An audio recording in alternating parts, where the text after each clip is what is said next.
Hello viewers, আসসালামু আলাইকুম। Welcome to our new blogs. আজকে আমরা এখানে কতগুলা বোম নিয়ে নিয়েছি কাটার জন্য, আর আমার বন্ধু তানবীর সেই বোমগুলারে প্রসেস করতেছে, আর ছোট ভাই ইরফান সে হাফ লিটারের মতন অকটেন একটা পাতিলে ঢালতেছে। তো দেখা যাক কি করে। এবার সে নিয়ে নিছে কতগুলা খরগোশের মাংস।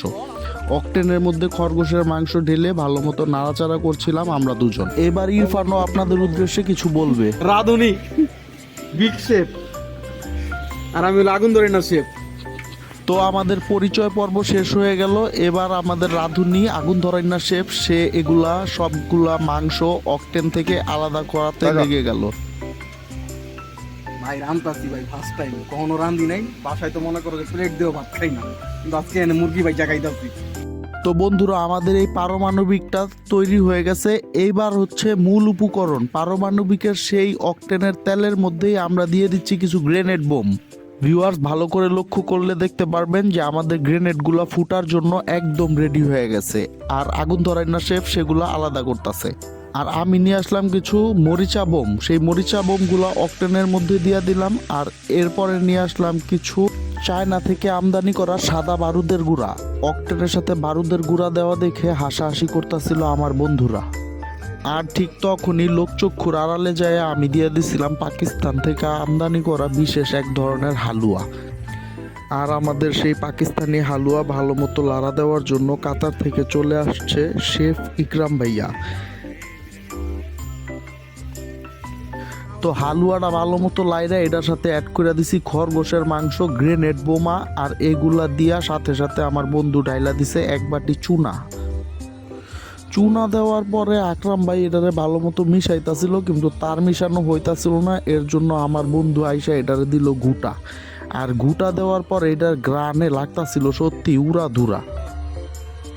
আর এই উড়াধুরা গ্রানে আমার বন্ধু শাওনের ক্যামেরা সেইটাও যাইতাছিল উইরা। আর তারপরে আমি নিয়ে আসলাম এক গামলা চীন থেকে আমদানি করা চীনা মাটির গুঁড়া। সেগুলা ভালো মতন দিলাম মিশায়া। তো উপর দিয়া ছড়ায় দিলাম। তার কিছুক্ষণ পরেই ভালো মতন একদম লাইরা চাইরা চীনা মাটির গুঁড়ার সাথে মিশিয়ে দিলাম গ্রেনেড বোমগুলা। আমরা যে এই মিসাইলটা বানাইতাছি এটা ভুলেও জানাবেন না আপনারা রোহিঙ্গাদের, তাহলে কিন্তু এই খবরটা তারা দিয়ে দিবে ইন্ডিয়ান দাদাদের। আর আমার এই ভিডিও ভাইরাল করার দায়িত্ব কিন্তু সব বাংলাদেশিদের। আর এই মিসাইল বানানোর ফাঁকেই মেহেদি আমার বন্ধু সে কুষ্টিয়া থেকে আমদানি করে আনলো এই খাবারটা। দেখতে খুবই বিশ্রী হলো, এটা কিন্তু জোস একটা ফিল দিতেছিল। পরে জানতে পারলাম এটা কুষ্টিয়ার লালন মেলার বিখ্যাত সেই দেশাল, যেটাতে থাকে না কোনো রকমই ভেজাল। আর এই দেশাল খাওয়ার সময় রাশিয়া থেকে পুতিন কাকা ফোন দিয়ে বলল মিসাইলটা চুরি হয়ে যাওয়ার সম্ভাবনা আছে, তাই আমাদেরই পাহারা দিতে হবে। আর এই খবরটা পাওয়ার পরই আমরা সবাই মিসাইলটাকে সামনে রেখেই বসে পড়লাম পাহারা দিতে।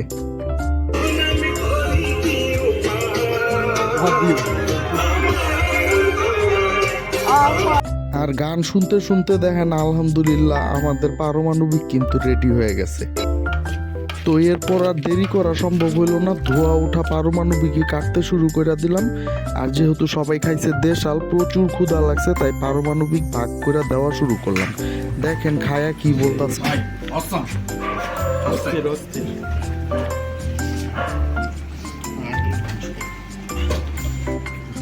আর এই পারমাণবিক খায়া আমরা উঠা বসলাম ঘোড়ার পিঠে, কারণ আমাদের এখন ফুল এনার্জি। আমরা যাইতাছিলাম যুদ্ধ করতে। মধ্যপথে আমাদের ঘোড়া একটু সমস্যা দেখা দিল।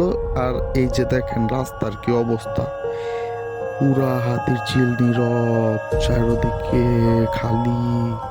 এই অবস্থা দেখে গা শিউরে ওঠার মতন, কারণ রাতের 2-3টার সময় যদি এখন আমাদের ঘোড়ার কিছু হয়ে যায় আমরা তো শেষ। তো আলহামদুলিল্লাহ ঘোড়ার পা ঠিক হয়ে গেছে, আর এর জন্য আমরা আবার ঘোড়ার পিঠে চেপে বসছি। আর ঘোড়া দৌড়ায় আমাদেরকে নিয়ে আসছে এই বিল্লাল মামার দোকানে, যেখানে দেখেন কত কিছু পাওয়া যায়। আর আমরা দেরি করলাম না, বিল্লাল মামার কাছ থেকে নিয়ে নিলাম এই 1 কাপ ইঞ্জিন অয়েল। এই ইঞ্জিন অয়েল আপনি বিল্লাল মামা ছাড়া কোথাও পাইবেন না। যে ইঞ্জিন অয়েলের এত মোটা স্বর, এটা আমার খুবই পছন্দ। এইরকম টাইপের ইঞ্জিন অয়েল যদি আপনি খেতে চান তাহলে অবশ্যই বিল্লাল মামার দোকানে চলে আসবেন। আর ইঞ্জিন অয়েলটা আমি একবারে খেয়ে ফেললাম। তো পারমাণবিক আর ইঞ্জিন অয়েল খাওয়ার পরে আমার অনেক ঘুম আসতেছে, এর জন্য আমি এখন বাসায় চলে যাব। তো কিছুক্ষণ ঘোরা দৌড়ানোর পরে আমি বাসায় চলে আসলাম। দেখা হবে নেক্সট ব্লগে। আল্লাহ হাফেজ। সবাই ভালো থাকবেন, সুস্থ থাকবেন।